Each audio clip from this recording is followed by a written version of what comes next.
हुजूर सल्लल्लाहु ताला अलैहि वसल्लम मस्जिद अक़सा में है, अंबिया सारे आ गए। ये हमारे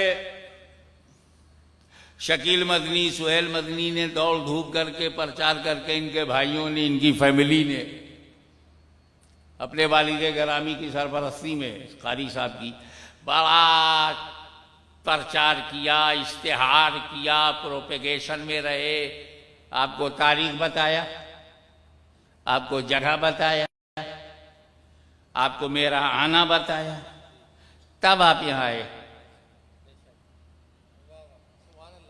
मेरा नबी अचानक जिब्रील अमीन के साथ मस्जिद अक़सा पहुंच गए। न इश्तिहार, न पोस्टर, न प्रोपेगंडा, सारी कब्रों से नबी निकले।